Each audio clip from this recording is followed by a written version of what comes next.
High, good evening বন্ধুরা, কি করছো? আমি তোমাদের সামনে চা নিয়ে চলে আসলাম। আজকে একটু তাড়াতাড়ি চলে এসেছি চা নিয়ে। গরম গরম চা। ভাবলাম আগে তোমাদের সাথে একটু গল্প করে নিই, পরে ঘরের সব কাজ করবো, বিকেলের সব কাজ। তো বন্ধুরা, তোমাদেরকে আগে অন্য কোনো কথা না বলে, কারণ তোমরা সবাই আমার শর্টটাই দেখো, ভিডিওটা দেখো না, তখন সেটাই বলে নিই রূপচর্চার বিষয়টা। তোমাদের মুখের যত দাগ সব কিছু চলে যাবে। আজকে আমি 2টো টিপস দেবো, প্রতিদিনই 2টো টিপস দিচ্ছি, কিন্তু তোমরা শুনতে পাচ্ছ না, তারপরের দিকে বলছি। আর যারা ভিডিও দেখছে ওরা দেখতে পাচ্ছে শর্টসে, ওরা কিছুই শুনতে পাচ্ছে না। তোমরা টমেটোটা কেটে নেবে। টমেটোটা এরকম করে কাটলে, এরকম করে একটু ছুরি দিয়ে এরকম এরকম করে নেবে। তারপর এটার ভেতরে চালের গুঁড়া বাজার থেকে কিনতে পাওয়া যায়, ঘরে যদি করো চালটা ভিজিয়ে রাখবে।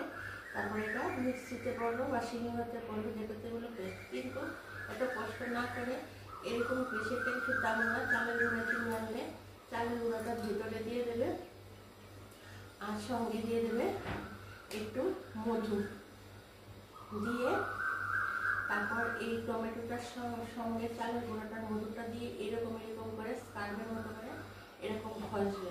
ঘষে অন্তত 20 মিনিট লাগবে। আর সপ্তাহে যদি আমি একদিন দুদিনে কিছুই হয় না, অনেকে বলে সপ্তাহে একদিন দুদিন, অন্তত 5 দিন করবে, যখন টাইম পাও। কথা নেই যে সকালেই করতে হবে, দিয়ে যখন টাইম পাও এটা করবে। দেখবেন মুখের যত কালো দাগ টাগ যা আছে, ছোটো ছোটো ফুলফুলি গর্ত টর্ত আছে, সব চলে যাবে।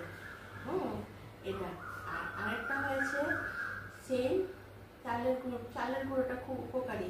চালের গুঁড়া দাও বা বেসন যেটাই দাও, সঙ্গে নারকেল তেল দেবে, ঠিক আছে? নারকেল তেল দিয়ে, আর মধুটা অনেকে শুট না করলে তাহলে দই দেবে, দিয়ে তারপর মুখটার মধ্যে ভালো করে এরকম ঘষে ঘষে ঘষে ঘষে দেবে।